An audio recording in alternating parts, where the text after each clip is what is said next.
Hola, buenos días a todos. La primera actividad del día de hoy va a ser la presentación del tema de interfaz gráfica de usuario para que ustedes conozcan los componentes y comencemos a trabajar luego por sesión en grupos en la construcción de este elemento de diseño. Posterior a eso voy a crear unos grupos donde ustedes, bueno, voy a socializarles notas del segundo parcial y vamos trabajando en la construcción de la interfaz de usuario. Voy a empezar a llamar a lista, entonces por favor llamo, van encendiendo cámara. Hoy estamos a 4 de mayo. Estamos en la semana que equivale a la semana 13. Daniela Agredo. Aquí, profe. Hola. Hola, profe.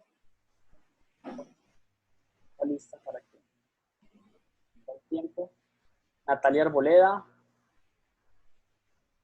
Aquí, profe. Hola. Hola. Alejandra Benavides. Aquí, profe, buenos días. Hola. Valentín Girón. No, ahí te veo conectada. Pero dame una señal de vida, por favor. Stephanie Gómez. Profe, ¿me llamaste, perdón? Ay, Okay, ay, profe, lo siento, es que no escuché bien el nombre. Oh, listo, ahí te veo, Stephanie también. Sofía Guevara. Hola, profe, buenos días. Buenos días. Valeria Herrera.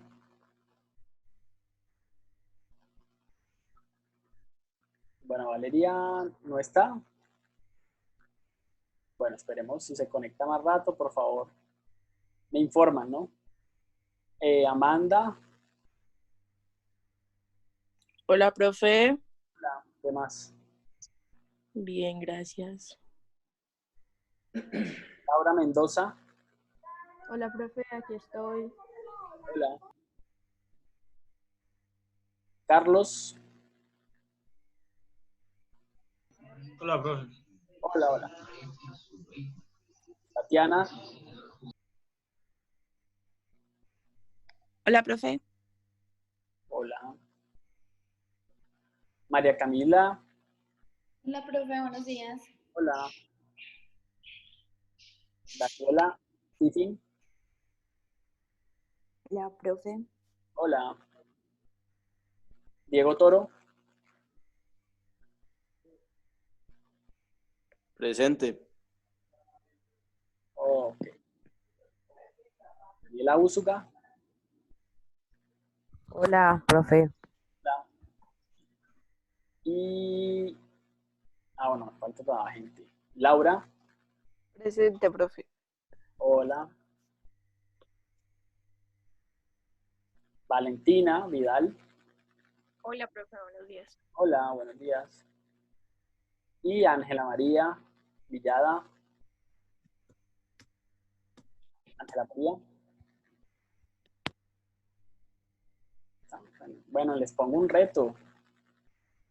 Parece que muchos tienen dañadas las cámaras. Encendamos las cámaras a ver. Chicos.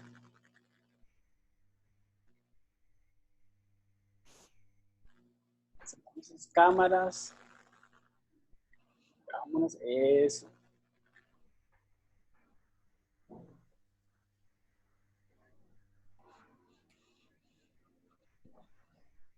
Bueno, muchachos. ¿Qué tal todos?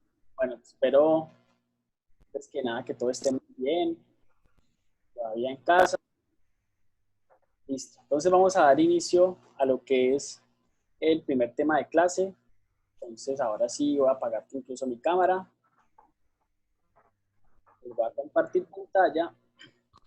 Vamos a analizar lo siguiente.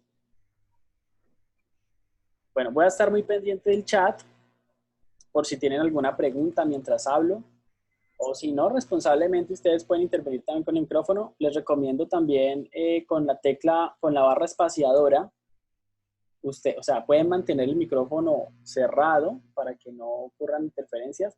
Y cuando quieran hacer una intervención, ustedes presionan la barra espaciadora y el micrófono se les prende mientras lo tengan presionado. Y apenas la sueltan, el micrófono vuelve a su estado apagado. Entonces, esa digamos que es una buena metodología porque muchas veces se nos olvida dejar los micrófonos. O sea, cuando intervienen, prende el micrófono y luego se les olvida apagarlo y ahí empieza, digamos, como la interferencia. Entonces, no solamente para esta clase, sino para el resto de actividades que se hagan con otras asignaturas y ojalá todos lo aprendamos para que hagamos campaña de los micrófonos bien apagados mientras no estemos haciendo intervenciones. Bueno, entonces,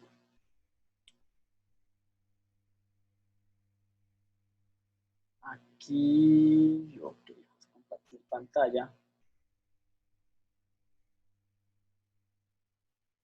Y en este momento, ustedes ya están viendo mi pantalla. Recuerden que si se requiere de algún aporte, pueden escribir al chat. Voy a dejar el chat por aquí, importante. Bueno, entonces, nosotros hace unas semanas, hace un tiempo, vimos lo que eran los procedimientos para el diseño de las interfaces gráficas de usuario, ¿ya? Entonces, básicamente lo que reconocimos esa vez era que, pues, como todo hay que tener unos objetivos tanto en público, objetivos de comunicación, tener muy bien definido los tonos, los lenguajes que se van a manejar e incluso una serie de elementos que se pueden o que se deben tener en cuenta como un paso a paso para el desarrollo. Pero aquí vamos a ver son los elementos, ¿ya? O sea, ¿qué debe contener una interfaz gráfica?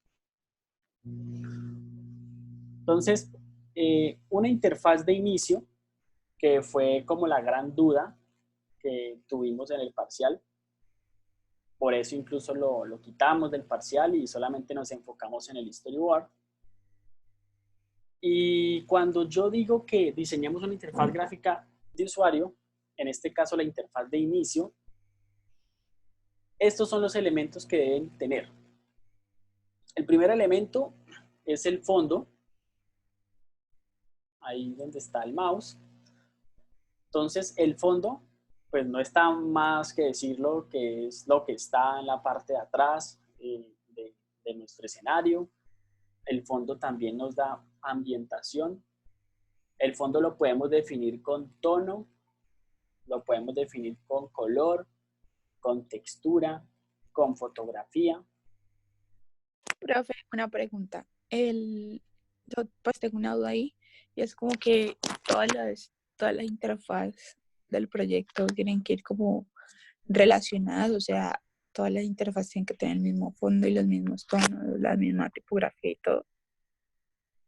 Sí, porque debe existir. Nosotros cuando revisamos los ejemplos, yo les hacía mucho énfasis en que miren cómo se manejan algunos elementos en armonía.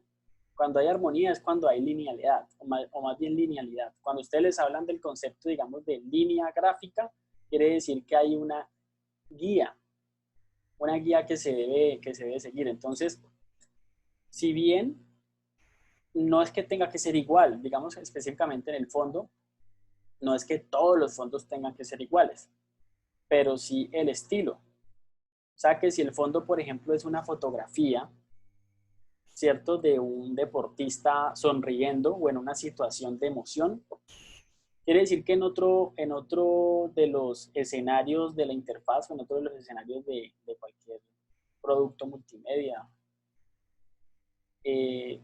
puede ir otra fotografía, pero representando el mismo concepto. O sea, otro tipo de personas también en el mismo momento de felicidad o de celebración de algún logro deportivo, siguiendo con ese ejemplo. Cuando el concepto del fondo de la ambientación es la diversidad, por ejemplo, si estamos hablando de cultura o que estuviéramos haciendo algo de temas, no sé, sí, de temas culturales de Colombia, pues bueno, ahí sí se acepta que haya una diversidad, pero entonces los estilos sí se deben conservar. O sea, puede cambiar el contenido, pero el estilo sí debe tener un común denominador, ya sea, por ejemplo, que los fondos van a ser imágenes en blanco y negro. Entonces ahí ya tengo una limitación de estilo. Entonces quiere decir que todos los fondos de este reportaje van a ser en blanco y negro porque queremos mostrar como lo que el color negro representa o lo que la fotografía en blanco y negro representa, ¿ya? Que puede ser algo más serio, más reflexivo, como incluso dramático, ¿ya? Entonces, esos son los elementos que hay que empezar a distinguir. Entonces, ustedes hoy pueden empezar por eso. Vamos a decir, ¿cómo vamos a ambientar nuestro reportaje? ¿Cuál va a ser nuestro fondo? El fondo, repito, puede ser una fotografía como puede ser un color. Un color en blanco también puede servir cuando yo quiero limpieza, cuando yo quiero que el usuario no tenga distracciones visuales, pues no le pongo distracciones visuales, porque al final llenar de muchas cosas se vuelven distracciones visuales. Bueno, otro elemento es el título. Todo debe tener un nombre. No entramos a algún lugar, sea digital, sobre todo digital, donde no encontremos el nombre. Si hablamos de una página web, siempre está el nombre del proyecto, el nombre de la empresa, el nombre de la entidad, el nombre de la revista, el nombre del periódico, siempre debe estar presente en todo momento en ese contenido. Y también tenemos, miren que vamos, 1, 2, el tercero serían los botones y los accesos. Estos botones y los accesos son las puertas que nos permiten ingresar a los contenidos. Entonces, dependiendo de los contenidos que yo tenga y los que yo quiera mostrar en este momento en el que estoy, si estoy en una página principal, ¿qué tantos accesos pueda tener? Aquí me los debe permitir acceder. Entonces, aquí vienen los botones. Entonces, fondo, título, botones. Esto es lo que debe tener y lo que hay que diseñar. Y miren que aquí hay algo muy importante, que se representa con una línea punteada y que está alrededor de todo. O sea que además de estos tres elementos, también tenemos un cuarto elemento que se llama los comportamientos interactivos. ¿Qué quiere decir esta representación entonces acá del esquema? Que los comportamientos interactivos están presentes en todo, en el fondo, en el nombre o en los botones y accesos. ¿Qué comportamientos interactivos podemos utilizar nosotros? La animación, o sea que el fondo puede tener una animación, el título puede tener una animación, los botones pueden tener una animación. El storytelling, que es básicamente algo que tiene que ver más con la forma en cómo se cuentan las situaciones o los momentos de tanto del tema como de nuestro diseño como tal, ¿ya? Entonces la forma de narrar, de tener una narrativa un poco más lógica. Ahora igual yo les voy a dar impresión sobre el tema del storytelling y sobre la retórica.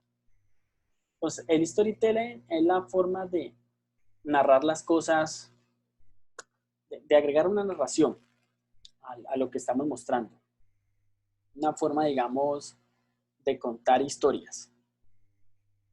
La retórica de la imagen también aplica para todo y la retórica es cuando nosotros utilizamos la imagen o la fotografía para representar por medio del símil o la comparación cualquier otro elemento. ¿Ya? Ahora les hago impresión de eso porque el término de pronto puede sonar confuso. Y la interactividad, ¿ya?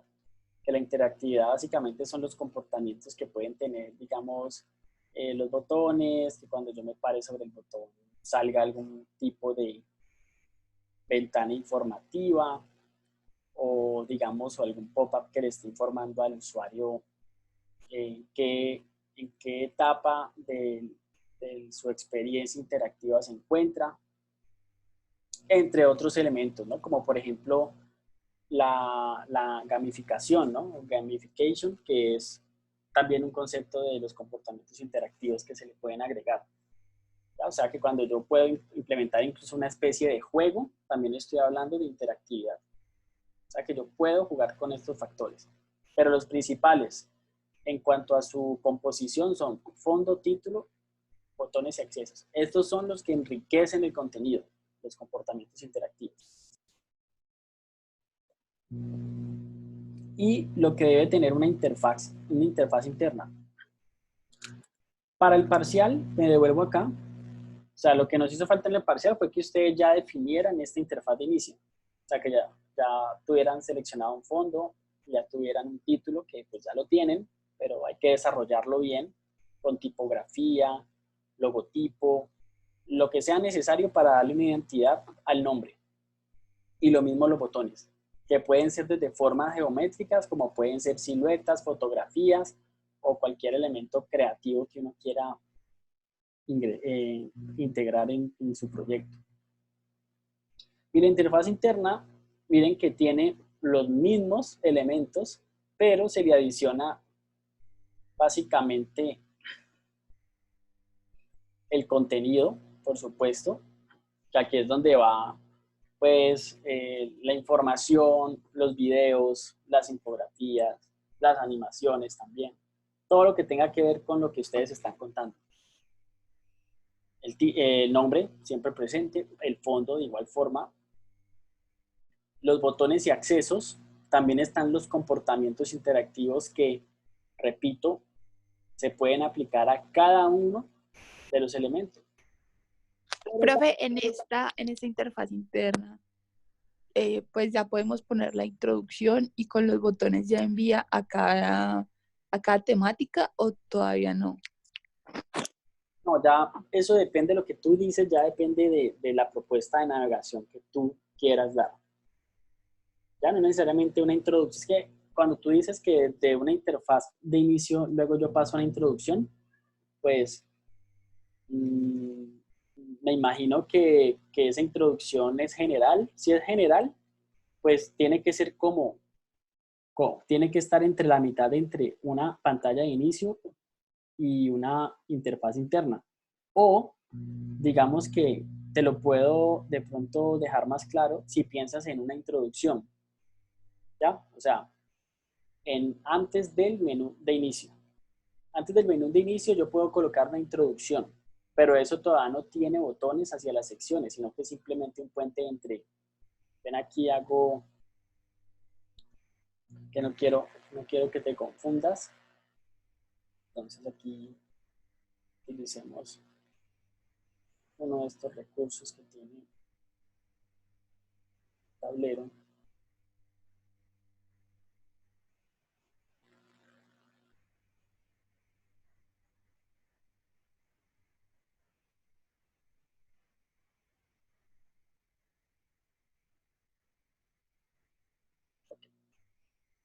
Bueno, aquí en la parte superior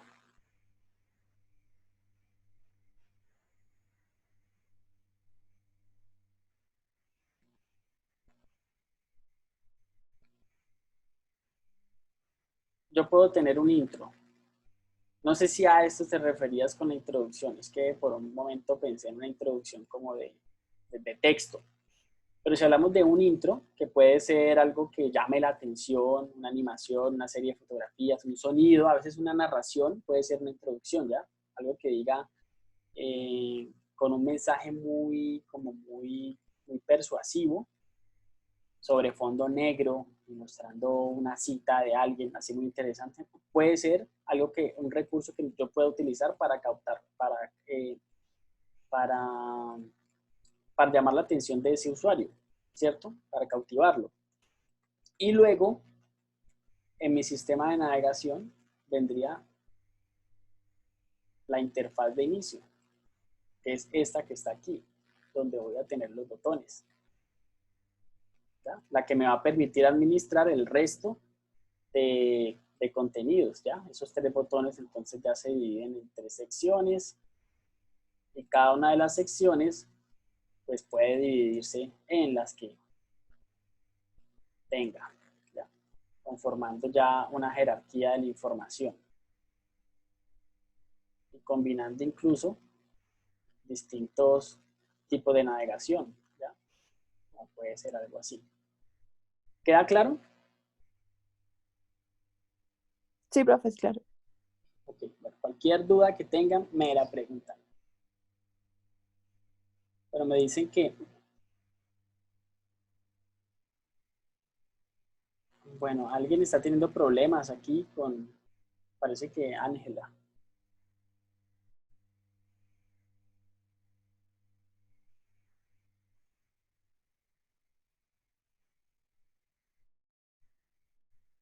Bueno, si hay interrupciones, chicos, pues yo entiendo que tal, las clases son grabadas, o sea que les pido que utilicemos mucho ese recurso en caso de que por algún motivo no se pueda ver bien la clase. Bueno, entonces, aquí, entonces, estamos en la interfaz interna, o sea, los elementos que comúnmente se encuentran o los que tienen que estar siempre, ¿ya? Uno puede desafiar, uno puede decir, bueno, yo para qué le voy a colocar a esto si total estamos en lo mismo, pues también puede funcionar, pero lo que se encuentra, el común denominador son estos elementos, estaba en el contenido y aquí nos aparece un cuarto elemento que no está acá, ¿ya? O sería como un quinto, que es esto que se llama breadcrumbs. ¿Qué son los breadcrumbs? Eso es un término que se utiliza mucho en sistemas de navegación. Por eso digamos que no le puse un equivalente en español, sino que es el término con el cual se encuentra regularmente. ¿Qué son los breadcrumbs? Eso traduce algo así como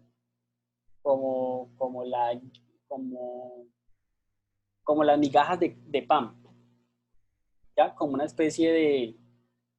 cuando se habla de migajas de pan, se está haciendo una alusión a la historia de Hansel y Gretel. Que si ustedes se acuerdan de esa historia, la forma en que los niños dejaban como esa ruta o el antecedente para poder volver a casa, no recuerdo, creo que es Hansel y Gretel, era dejando cogían un pan y iban dejando las migajas. Entonces, esa alusión es a que nosotros debemos mostrarle siempre al usuario en qué lugar se encuentra. Entonces, supongamos que este primer botón es la sección 1. Entonces, el breadcrumbs me dice que estoy en la sección 1, en el tema A. Si aquí tengo más subtemas que están dentro de esta misma sección, entonces se va como ampliando la ruta, ¿ya? Entonces, es precisamente eso, es mostrar la ruta que está llevando el usuario para que sepa en dónde está, ¿ya? Es un recurso que se utiliza pues, para siempre estarle brindando esa información al usuario en caso de que él deje no sé, salga para otra aplicación, cambie para o esté haciendo otro tipo de cosas y cuando vuelva o retorne nos pueda mostrar en qué posición se quedó. O sea que en la interfaz siempre hay un espacio para esto, para mostrar que, bueno, usted se encuentra aquí. Eso, repito, aplica también los componentes interactivos, o sea que no necesariamente tiene que ser texto, puede ser un icono, ¿ya? Si mi sección está representada por un icono, entonces pongo un icono y luego pongo aquí una manzanita, luego aquí, bueno, dependiendo de los códigos de comunicación que nosotros estemos utilizando. Bueno, hasta aquí, ¿alguna pregunta? Ok, entonces continúo. Y para lo que compete los elementos que deben tener las interfaces gráficas, vamos a revisar aquí las reglas de oro de un informático que se llama Ben Shneiderman. Entonces, son 8 reglas de oro, que así las denomina él, que se deben tener a la hora, digamos, de diseñar o al momento de revisar una interfaz de usuario. Entonces, la primera es la consistencia. Mediante el uso de iconos familiares, colores, jerarquía, lo que se llama call to action o llamada a la acción, al momento de diseñar, utilizando el conocimiento previo que tiene el usuario. Esto hará que los usuarios apliquen este conocimiento previo en vez de tener que aprender cómo se usa algo a lo que ya están acostumbrados. Esto ayuda a que los usuarios puedan realizar lo que deseen más rápidamente. Digamos que la consistencia es, sobre todo, diseñar pensando en los estándares, en la lógica que ya tienen las personas cuando van a utilizar cualquier sistema digital, ¿ya? En este caso, pues porque estamos hablando en contexto digital, pero ustedes ya saben que todos los recursos multimedia también, o las interfaces no solamente tienen que ver con lo digital, sino también con elementos físicos, como un televisor, desde un microondas, todo tiene, digamos, una pantalla donde debe haber un sistema que sea fácil reconocer para que tenga, digamos, ese resultado en los usuarios, ¿no? Para que sea rápido el reconocimiento. Por eso cuando ustedes compran o están utilizando se meten a la configuración de cualquier dispositivo, vuelvo a citar, por ejemplo, un televisor o un computador, ustedes ya entienden más o menos cómo es la lógica. Entonces, ser consistentes con eso, ¿ya? No inventar nuevas rutas, nuevos caminos confusos, porque precisamente eso es lo que ocurre. Hay confusión con la persona que va a utilizarlo. El segundo, los atajos, shortcuts.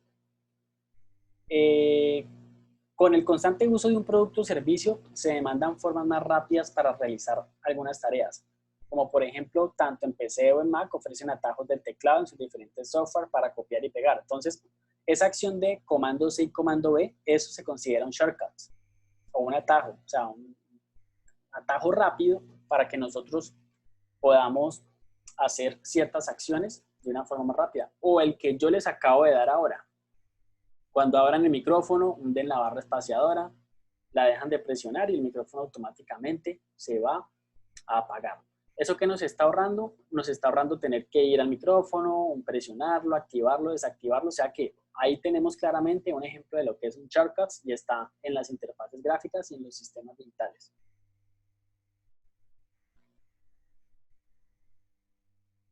Bueno, la tercera, retroalimentación informativa. Los usuarios deben saber en dónde están y qué es lo que está pasando todo el tiempo. Aquí es donde vienen los breadcrumbs, lo que les mostraba ahora. Por cada acción debe existir una retroalimentación legible y razonable. Un ejemplo de uso incorrecto es cuando aparecen alertas de error en lenguajes de programación. Bueno, aquí el ejemplo es cuando ustedes ingresan, supongamos, sí, cuando ingresan a algún sistema o alguna aplicación y sale ese mensaje de error fatal o algo así, y peor aún, no sale ni siquiera incluso en un lenguaje reconocible, sino que sale en códigos binarios o sea, algo que es totalmente que el usuario no puede reconocer o no puede interpretar. El cuarto son el diálogo, diseñar textos de diálogo para cerrar procesos. Entonces, no dejes que los usuarios adivinen. Debes decirle cuál ha sido el resultado de sus acciones o sus actos. Por ejemplo, los usuarios aprecian un mensaje de gracias y una prueba de recibo de compra cuando completan una compra en línea. ¿Ya? O sea, el cerrar el proceso es mantenerlo informado de todo lo que ha hecho. Si ocurrió un error con lo que está haciendo, decirle ocurrió un error, vuelva a intentarlo. Si está llenando un formulario, ustedes han notado que a veces envían y les dice que no se puede enviar. Lo más probable es que ustedes noten que dentro del formulario, dentro de la programación del formulario, tiene que estar un mensaje que diga, este le hace falta, incluso se los muestra hasta de color. Entonces, esos son el diseño de esos textos de diálogo para cerrar procesos. O el ejemplo que dan aquí. Vamos a hacer la compra de algo, ustedes pueden hacer un pedido y en algún momento cuando ustedes ya hacen el pago, la forma de tener al usuario, digamos, contento es decirle, su compra fue exitosa, muchas gracias, que espere su pedido. Bueno, agradezco que aquí alguien me ayude a leer para escuchar otra voz, que una sola voz se vuelve cansona, entonces, participación.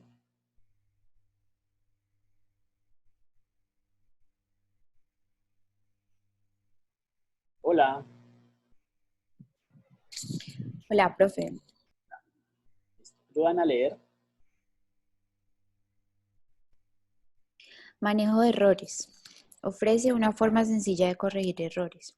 A nadie le gusta que le digan que se equivocó, especialmente los usuarios. Los sistemas deben de ser diseñados para hacerlos lo más a prueba de tontos que se pueda. Pero cuando inevitablemente los errores sucedan, se debe asegurar que el usuario reciba un paso a paso para resolverlo. Ok, bueno, paremos ahí. Yo creo que está claro, ¿cierto? ¿Está claro? ¿Alguno tiene preguntas?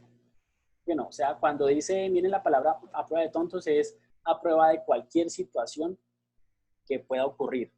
Y sobre todo, si llegan a ocurrir errores que no como pasaba en el anterior de que aparezca un error en código binario, sino que se le diga a él, ingrese a la ayuda, ya algo que le dé una guía que diga cuáles son tus posibles problemas. Incluso yo sé que ustedes en algún momento pueden haber tenido, digamos, como esa situación. Algo les falla, entonces les dice, bueno, digamos, por ejemplo, en las conexiones de internet, que algo está fallando, entonces que revise que el router esté bien.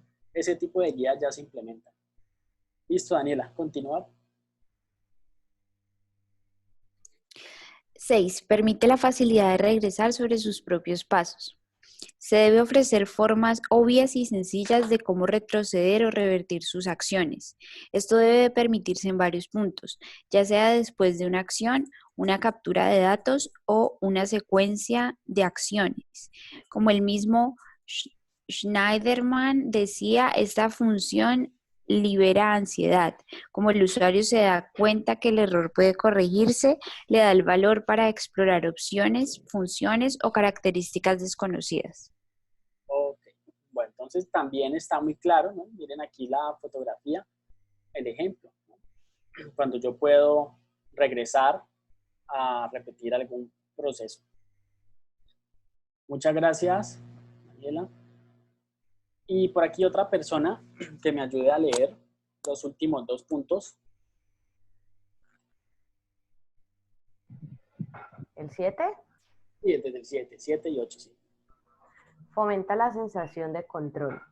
Permite que tu usuario sea el que inicie las cosas. Dale la sensación de que están en completo control de los eventos que ocurren en el espacio digital. Gana su confianza diseñando el sistema para que se comporte como ellos esperan. 8. Reduce la carga de memoria a corto plazo. La atención humana es limitada y solo somos capaces de mantener 5 objetos, ideas en nuestra memoria a corto plazo al mismo tiempo. Por esto, la interfaz debe ser lo más sencilla posible y con una jerarquía de información evidente. Elige reconocimiento en vez de recuerdo. Reconocer algo es más fácil que recordar algo porque el reconocimiento incluye claves que nos ayudan a recordar objetos almacenados en nuestra memoria. Ok, entonces miren que aquí hay que, en este último punto, bueno, el primero, sensación de control, pues por obvias razones, que el sistema se comporte según lo que él espera, ¿ya? De esa forma el usuario va a sentir que tiene el control. Y por el punto 8, es importante, miren el dato que nos dice aquí Schneiderman. Dice que mantener 5 objetos o ideas en nuestra memoria a corto plazo es muy complicado. Entonces, es más fácil irse al reconocimiento que a que tenga que memorizar muchas cosas, mucha información. El reconocimiento normalmente son los iconos que están ya establecidos para ciertas funciones. Entonces, por ejemplo, un botón de editar, un botón de publicar, que ya ustedes pueden ver en distintos software, en distintas redes sociales, bueno, en distintas aplicaciones, que ya nos identifican, ese es el botón de configuración, este es el botón de edición. Entonces, esos ya son códigos que permiten el reconocimiento, ¿ya? Y cuando tenemos unos diseños de color, que es la unidad, la unidad que les hablaba ahora en cuanto a los elementos que se pueden utilizar en el diseño de estas interfaces, ahí logramos reconocimiento por medio de la repetición, ¿ya? Cuando estamos siendo repetitivos en algo constantemente, en algún momento la persona puede regresar tiempo después y va a sentir que eso ya lo vio porque pues, fue ese recurso el que se utilizó. Bueno, muchas gracias. Y bueno, aquí terminaría con esta cita del propio Schneiderman, que dice, a picture is worth 1,000 words, an interface is worth 1,000 pictures. ¿Ya? Entonces la gran frase que conocemos de una imagen vale más que 1000 palabras, eso es lo que dice el refrán popular, ¿cierto? Una imagen vale más que 1000 palabras, o sea que el poder que tiene la fotografía o la imagen. Pero aquí le aumenta algo, una interfaz vale más que 1000 imágenes. ¿Ya? Entonces podrán imaginarse la cantidad de palabras que están ahí contenidas en una interfaz, si hablamos desde esta lógica. Bueno, ok, queda claro, chicos, algo por aportar. ¿O todo bien? Bueno, por el silencio, entonces. Todo bien, profe. Todo está bien. Vale. Bueno, entonces, el siguiente punto de la clase. Voy a conformar los grupos y ustedes van a empezar a trabajar en esto. Hay una situación y es lo siguiente. Para trabajar en esto, ustedes, voy a crear por aquí una diapositiva nueva.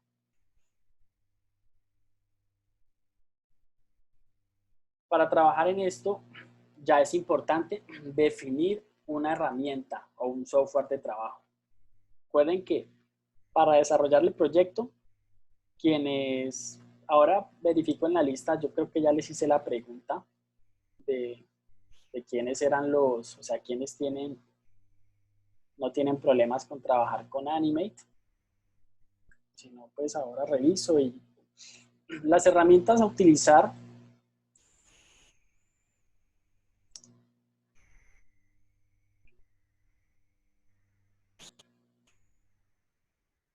Así, Animate ya todos lo reconocemos. Animate. Tenemos otra que se llama Google Web Designer. Es una aplicación. O sea, por si Animate no funcionó bien, no se puede descargar porque es un programa pesado. Yo entiendo que ya tenemos las licencias, pero también hay que tener los equipos. Este sistema es para descargar, pero es una aplicación mucho más liviana. Pesa unas 100 megas y no necesita de tanto recurso. Miren, aquí pueden ver en el ejemplo que también tiene un entorno de animación en el cual se puede trabajar. No es tan flexible y tan chévere como Animate en temas de, digamos, de libertad, pero pues si no se puede con Animate, esta sería una buena opción. Entonces, esto sería Google Web Designer. Y el plan C o la otra opción puede ser que lo maquetemos todo como una herramienta HTML y podríamos utilizar, perdón, aquí, eso acá. Hay una aplicación de Google que se llama esta, Sites. No sé si la conozcan. Si no la conocen, bueno, esta es una herramienta que nos permite crear contenidos. Miren aquí el gráfico tan sencillo, pero tan diciente. ¿Ya? Puedo integrar contenidos. ¿Ya? Imagen, texto adjuntar archivos, y eso quiere decir que videos también. Entonces, recuerden que la herramienta nos va a permitir integrar los contenidos. Los contenidos son los que deben ir enriquecidos según la estrategia que nosotros estemos utilizando, la estrategia interactiva. Entonces, la tercera opción, lo bueno de este es que funciona online, ¿no? Funciona aquí directamente. Ustedes crean aquí un nuevo sitio. Dependiendo de lo que me diga cada grupo, entonces yo les haré explicación. Esta es una, digamos, una metodología con la que yo me la estoy jugando, porque recuerden que el curso va con Animate. Todo lo de Animate yo lo tengo en cierta forma para lo que sigue documentado. O sea, yo les puedo compartir tutoriales que yo mismo hice también para la clase. Para Google Web Designer tendría que hacerles pues apoyo a cada grupo individualmente, o digamos si hacemos algunas sesiones grupales, porque hay unos ejercicios teóricos que vamos a estar estudiando con herramienta.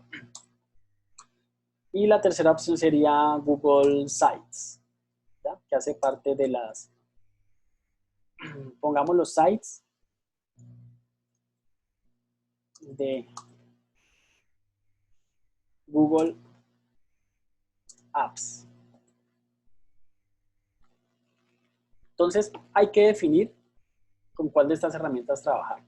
¿Listo? Y nos vamos a dar cuenta que nos van a servir para, repito, ensamblar, incrustar, integrar nuestro contenido en uno de estos sistemas.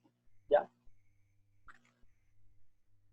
Bueno, entonces voy a conformar esos grupos y luego voy a ir sacando así, sin preguntarle a nadie, descaradamente voy a ir sacando gente de cada grupo y lo encierran en una sesión conmigo y ahí les voy a estar socializando notas de forma individual.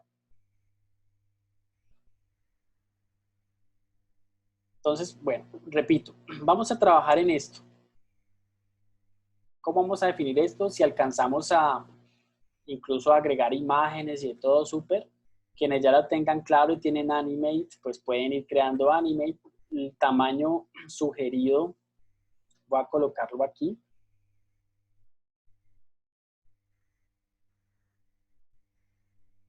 Voy a colocarlo aquí en otro.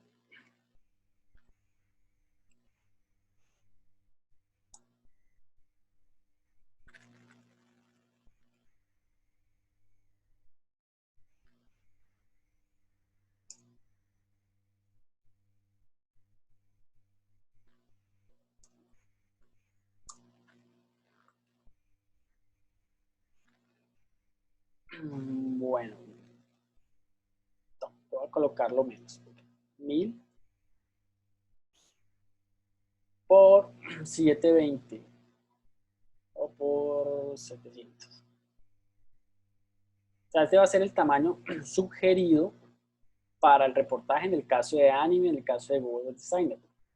Google Sites, pues, ustedes entenderán que al final, pues, como es una maqueta HTML más que todo, entonces, bueno, el tema del tamaño, pues, va a estar restringido a las pantallas. Entonces, el tamaño, voy a colocarlo aquí, tamaño sugerido.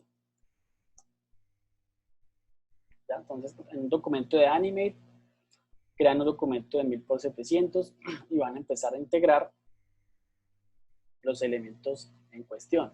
Buscar un fondo relacionado, diseñan un logotipo, un título para su proyecto, comienzan a definir cómo van a ser los estilos de esos videos, los comportamientos interactivos o los rollovers, o sea, que cuando yo me pare sobre él va a pasar algo, incluso sonido o animación, bueno, lo que ustedes definan. Igual yo voy a estar ahí para guiarlos. Quienes lo hagan con Web Designer porque no tienen la herramienta, algún problema con el computador, entonces analizamos si podemos trabajar con esta y yo les voy a dar entonces instrucción. Y quienes definitivamente opten por Google Apps, por Google Sites, perdón, entonces, pues bueno, más que todo ir reconociendo la plataforma y creando las secciones, personalizándola, trabajo de fondos, imágenes, o sea, se van a dar cuenta que al final con todos van a tener que hacer un trabajo muy similar. Bueno, entonces ahora sí, regálenme yo creo que 1 o 2 minutos mientras creo los grupos. Escucho, aquí estoy leyendo el chat. Bueno, es una afirmación. Ok. Para el caso de Animate, si es Animate, tamaño sugerido para todos. Para el caso de Animate y de Web Designer, que es similar, vamos a trabajar con un FPS, que es en frame rate, como lo quieran ustedes reconocer. El frame rate puede ser en 20. Para que las animaciones sean más fluidas. ¿Ya? Entre 18 a 20 se puede manejar. A lo mejor dejémoslo en 18. Para economizarnos ahí también algunos frames por el tema de los pesos, que eso también influye. Entre más frames, más pesado nuestro producto.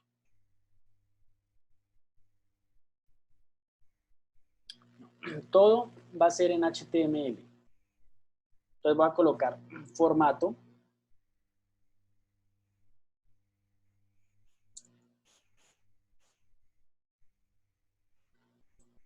Todos los casos son HTML. ¿Listo?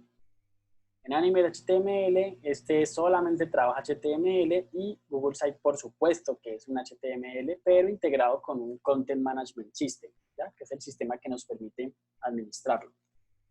Un CMS. Esto no. ActionScript para nada. Para nada ActionScript. No es compatible con navegadores. Pues entonces tomen nota de esto.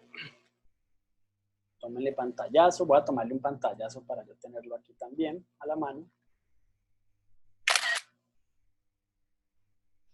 Y bueno, ahora sí va a conformar los grupos y tendríamos media hora para irlos llamando, para que ustedes empiecen por lo menos a determinar cómo van a trabajar esta parte y definir el programa y lo vayan instalando, lo vayan probando, vayan por lo menos dejando el camino listo para continuar trabajando la próxima clase.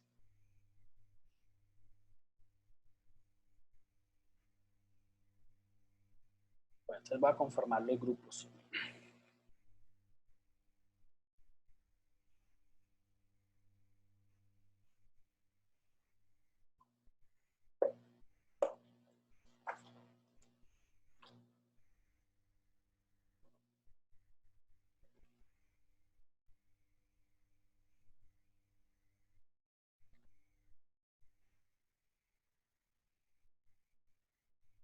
Bueno, voy a pausar un momento la grabación mientras conformo los grupos para no alargar tanto el video. Hola, ¿quién hay por aquí?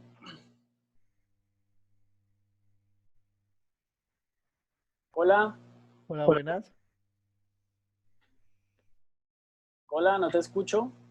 ¿Aló, me escuchas bien? ¿De usuario? Yo soy Camilo Valencia, el docente que... Ya voy a reintegrar a todos los demás. Ah, eso.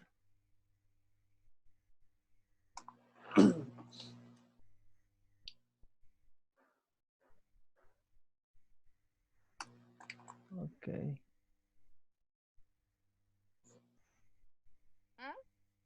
Ay.